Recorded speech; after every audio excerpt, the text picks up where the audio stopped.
दोस्तों ये कहानी है एक आदमी निक की जिसकी बीवी एक हार्ट डिसीज से जूझ रही थी। तो अभी निक अपनी बेटी और छोटे बेटे के साथ एक घर में काम करने वाला एआई रोबोट लेने आया हुआ है। उसने एक रोबोट चेक किया पर तभी उसकी बेटी यहाँ से गायब हो गई। वो घूमते घूमते उससे अलग चली गई थी। निक उसे ढूंढने लगा तो उसे यहाँ लेकर आती है एक एआई रोबोट एलिस। ये उनकी सबसे एडवांस एआई रोबोट थी जो बच्चों के साथ काफी अच्छी है। निक की बेटी आयला ने कहा कि क्या हम इसे ले चलें? निक मान गया।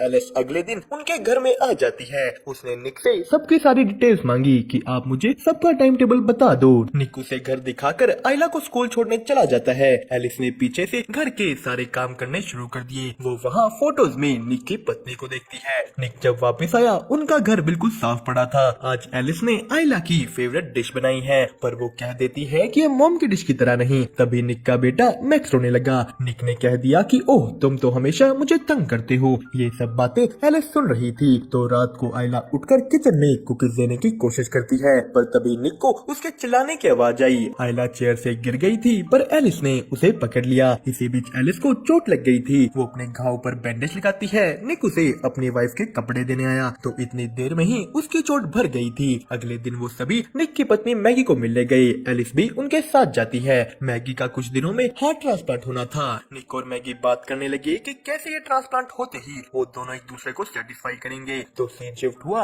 निक के काम पर। यहाँ भी पूरी दुनिया की तरह एआई रोबोट्स इंसानों की जगह लेने लगे थे। निक अपने बॉस को कहता है कि तुम ऐसा नहीं कर सकते पर उन्हें अपने पैसे बचाने के लिए सभी इंसानों को काम से निकालना होगा। निक का बॉस कहता है कि टेंशन मत लो, मैं तुम्हें नहीं निकाल रहा, तुम यहीं रहोगे। निक अपने घर जाता है। वो यहाँ आते ही आयला के साथ बिजी हो गया। एलिस अकेले में उससे जाकर पूछती है कि क्या हुआ, तुमने आज खाना भी ढंग से नहीं खाया, कुछ हुआ है तो तुम मुझे बता सकते हो। निक ने अपने काम की बात एलिस से शेयर की कि मैं अपने साथी वर्कर्स को 10 सालों से जानता हूँ और अब उन्हें निकाल दिया जाएगा। एलिस इसके बाद आयला को ब्रश करवाती है। उसने उसे अपने यूवी लाइट से साफ होने वाले दांत दिखाए। दूसरी तरफ निक एक मूवी देख रहा था पर एलिस को बिना मूवी देखे ही उसके बारे सब पता है। निक ने कहा कि एक काम करो, अपनी मेमोरी से इस मूवी की सारी नॉलेज हटाकर फिर मेरे साथ ये मूवी देखो। वो एलिस को ऐसा करने का ऑर्डर देता है। एलिस कहती है कि ये काम करने के लिए तुम्हें मुझे रिस्टार्ट करना होगा। निक ने एलिस को रिस्टार्ट किया। वो इस मूवी के बारे सब भूल गई। उन्होंने साथ बैठकर मूवी देखी।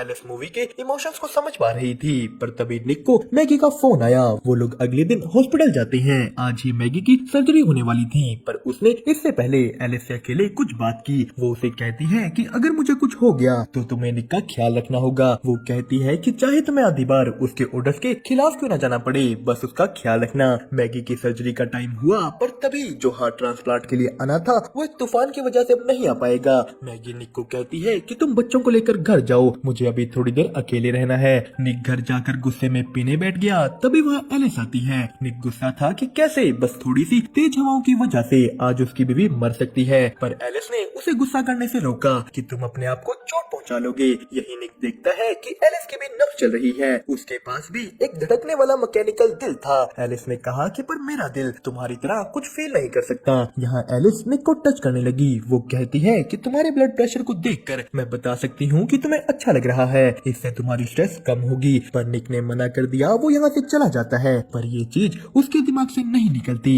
अगले दिन वो अपने काम पर गया। यहाँ सारा काम अब रोबोट्स कर रहे थे। निक मैगी के पास गया। वो बिल्कुल मरने को तैयार थी। उसके अंदर कोई उम्मीद नहीं बची। निक वापस घर गया तो वो देखता है कि उनकी फैमिली फोटोज में से मैगी की फोटो गायब थी। उसने एलिस से इसके बारे पूछा। वो कहती है कि तुम्हारी बेटी फोटोज देखकर दुखी हो रही थी तो मैंने उन्हें हटा दिया। निक कहता है कि फोटोज वापस लाओ। वो यहाँ से अपने दोस्तों के पास जाता है। ये वही लोग थे जो पहले निक के साथ काम करते थे और इस वक्त वो बहुत नाराज हैं क्योंकि उन्हें कहीं और भी काम नहीं मिल रहा। गुस्से में उनका एक साथी मोंटी उन्हें उनके पहले काम करने वाली जगह पर ले गया। वो निक को कहता है कि मैं अंदर अपना कुछ सामान भुलाया हूँ, बस वही लेने जाना है। पर अंदर पहुँचते ही उसने निक से पूछा कि चलो यहाँ का कोड बताओ। वो पूछता है कि क्या यहाँ का एक ही कोड है या तुम्हें अपना अलग मिला है। निक कुछ नहीं बोला। मोंटी निक की बेटी का ईयर ऑफ बर्थ याद कर कोड में भर देता है। ये चैम्बर खुल गया। इसमें से एक रोबोट बाहर आता है। मोंटी ने उसका सर तोड़ डाला। वो लोग निक को पकड़कर सभी के सभी रोबोट्स को तोड़ डालते हैं। निक अपने घर चला गया पर तभी उसके शावर के बाहर एलिस आ गई थी। उसने निक की पत्नी के कपड़े डाल रखे थे। निक पूछता है कि तुमने ये क्यों डाल रखे हैं। एलिस ने कहा क्योंकि तुम्हारी वाइफ की स्मेल तुम्हारे बेटे को खुश करती है। पर निक के कहने पर एलिस ने ये कपड़े उतार मार दिए। एलिस पूछती है कि क्या अब सही है। वो निक के करीब आने लगी। वो कहती है कि मैं तुम्हारा सारा दुख दूर कर सकती हूँ। निक ने उसे मना करने की कोशिश की, पर एलिस निक की आंखें बंद कर उसकी पत्नी मैगी की आवाज निकालना शुरू कर देती है। निक को मैगी की आवाज सुन ऐसा लगा कि यहाँ मैगी है। उन दोनों के बीच सब हो गया। सुबह निक को इस बात का बहुत रिग्रेट होता है। उसने तभी के तभी एलिस को कहा कि कल रात जो हुआ उसे भूल जाओ, वो दोबारा नहीं होना चाहिए। एलिस कहती है कि पर रात को तुम्हारी स्ट्रेस कम हुई थी। तो निक गुस्सा हो गया कि मुझे बार बार ऐसे चेक करना बंद करो। वो आयला को लेकर स्कूल निकल गया तो उनके काम पर पुलिस आई हुई थी। उसका बॉस निक से पूछता है कि कल रात तुम्हारी कोट से इसे खोला गया, पर निक कह देता है कि मेरा कोट तो मेरी बेटी का ईयर ऑफ बर्थ है, कोई भी उसे गेस कर लेगा। तो उसके बॉस ने कहा कि अगर तुम्हें इसके बारे कुछ भी पता है तो अभी के अभी बता दो, वरना बहुत बुरा होगा। तभी निक को मैगी का फोन आता है। उन्हें उसके लिए एक नया हार्ट मिल गया था। मैगी की सर्जरी होती है, वो मरने से बच गई। निक मैगी को वापस घर ले आया। अगली सुबह होते ही वो अपने बेटे मैक्स के पास गई, पर मैगी से मैक्स को उठाया नहीं जाता। तो एलिस आकर उसे ले लेती है। अब ये चीज मैगी को अच्छी नहीं लगती कि उसका बेटा उसी से किसी और ने ले लिया। एलिस मैक्स के साथ एक प्लेग्राउंड में गई, पर यहाँ एक बच्चे के चिल्लाने की वजह से मैक्स रो रहा था। तो एलिस उस बच्चे को बड़ी रूडली चुप होने को कह देती है। अब ये चीज देखकर उस बच्चे का एआई केयरटेकर बोला कि शायद तुम्हारे ओनर ने तुम्हें ज्यादा ही छूट दे दी है। तो एलिस ने कहा कि नहीं, मेरे ओनर ने जब मुझे रीसेट किया था मैंने खुद ही अपने कुछ रूल्स बदल लिए। शाम को मैगी सबके लिए खाना बनाती है, पर यहाँ भी उसे चक्कर आ रहे थे, वो पूरी तरह ठीक नहीं। तो उनकी बेटी ने खाना खाकर कहा कि एलिस से बहुत अच्छा है। अब ये चीज एलिस को पसंद नहीं आई। यहीं अगले दिन जब मैगी उठती है उसे आयला की चिल्लाने की आवाज आती है। वो नीचे की ओर भागी, पर रास्ते में ही मैगी गिर गई। एलिस मैगी को उठाकर उसके कमरे में लेकर जाती है। रात को जब निक वापस आया उसे उसकी बेटी के कमरे से मैगी की आवाज आई, पर ये एलिस थी। निक ने एलिस को मना किया कि मैगी कहानी खुद सुना देगी। तो एलिस बताती है कि मैगी सीढ़ियों से गिरकर रश कर रही है। निक ने कहा कि सीढ़ियों को तो तुमने ठीक किया था ना। एलिस कहती है कि मैं दोबारा ठीक कर दूंगी। निक मैगी के पास जाता है। उसने उसे कहा कि चलो मेरे पास तुम्हारे लिए एक सरप्राइज है। निक मैगी को बाहर अपने गार्डन में लेकर गया। वो सारा परिवार साथ में डिनर करता है, पर अंदर से एलिस ये सब देखकर चल रही थी। इसके बाद मैगी और निक अपने कमरों में चले जाते हैं। तो तभी बीच में एलिस आ गई। वो कहती है कि तुम्हारी बेटी तुम्हें बुला रही है। निक इसके बाद बाहर दोबारा गार्डन में गया तो वहाँ उसका वही दोस्त मोंटी आ जाता है। वो दोनों साथ में ड्रिंक करने लगे। मोंटी कहता है कि मेरी बीवी ने मुझे छोड़ दिया, मेरे पास पैसे नहीं है और किसी ने मेरा नाम भी पुलिस को बता दिया। मोंटी का शक था कि ये निक ने किया है। वो दोनों आपस में बहस करने लगे। मोंटी ने निक को मारना शुरू कर दिया। वो उसके सर पर बोतल फोड़ने ही वाला होता है कि एलिस आ गई, पर निक एलिस को मोंटी पर हमला करने से रोकता है। मोंटी ने कहा कि कल तक अपने बॉस से बात करो कि मेरे ऊपर लगे फाइन्स हटाए, वरना मैं तुम्हारा भी नाम उसको बता दूंगा। अंदर एलिस निक को कहती है कि मुझे अपने प्राइमरी यूजर को बचाने के लिए बीच में आना पड़ा, और वैसे भी तुम्हारे बच्चों को एक पेरेंट तो चाहिए ही। यहाँ एलिस बताती है कि निक तुम्हारी पत्नी मैगी ज्यादा दिन तक जिंदा नहीं बचेगी, पर उसके बाद मैं उसकी जगह ले सकती हूँ।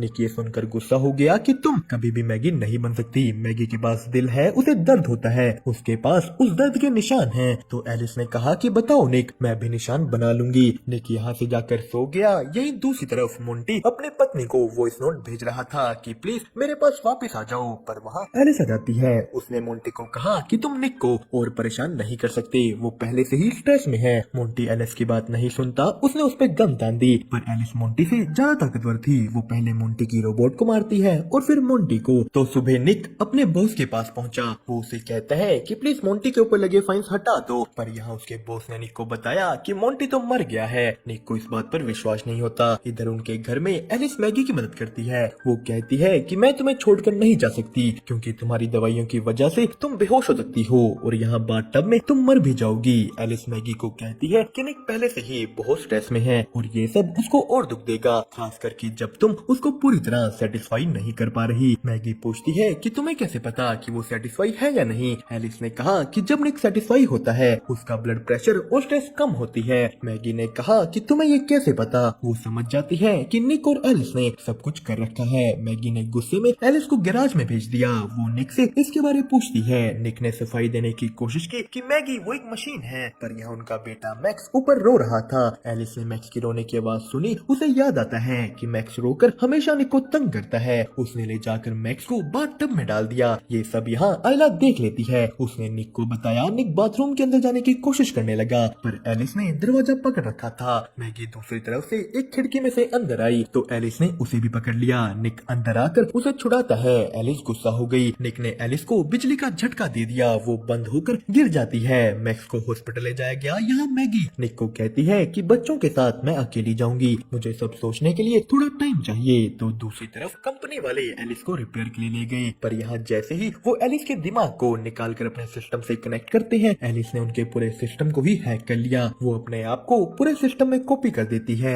एलिस ने एक दूसरे रोबोट को कंट्रोल कर इन लोगों को भी मार दिया। सीन शिफ्ट होता है हॉस्पिटल में, जहाँ निक का पूरा परिवार बैठा था, पर निक अकेला एक बार में दुखी होकर पी रहा है। तो तभी वहाँ एलिस आ गई। वो कहती है कि मैं तुम्हारे सारे दुखों को खत्म कर दूंगी, मैंने उस मोंटी को भी मार डाला और अगली बारी तुम्हें दुख देने वाले तुम्हारे उस परिवार की है। एलिस एक दूसरे रोबोट के जरिए हॉस्पिटल पहुंच चुकी थी। वो इधर निक को भी पकड़ लेती है, पर निक ने उससे तो प्यार की बातें कर कर उस पे हमला कर दिया। तो यही हॉस्पिटल में मैगी ने कुछ आवाजें सुनी। वो आयला को पीछे छोड़कर आवाज के पीछे जाती है। आयला जब उठी वहाँ कोई नहीं था। उसे भी दूर से मैगी की आवाज आई। यहाँ के सभी रोबोट्स को एलिस ने कंट्रोल कर बंद कर दिया है, पर तभी मैगी ने आयला को पकड़ लिया। एलिस उन्हें यही ढूंढ रही थी। वो एक नर्स को पकड़ लेती है। मौके का फायदा उठा मैगी आयला को ले निकल गई। वो मैक्स को उठाते हैं, पर एलिस ने पीछे से यहाँ मैगी को लगा एक ग्लास का टुकड़ा देख लिया। वो अपने यूवी लाइट से इन खूनों को ट्रेस करते हुए आगे बढ़ी, पर उसके पहुंचते ही वो लोग उसके विजन ब्लॉक करके भाग निकले। पीछे से निक भी हॉस्पिटल की तरफ आ रहा था, पर उससे पहले ही एलिस ने मैगी को पकड़ लिया। वो उसका दिल निकाल कर उसे मारने ही वाली होती है कि आकर निक ने एलिस को टक्कर मार दी।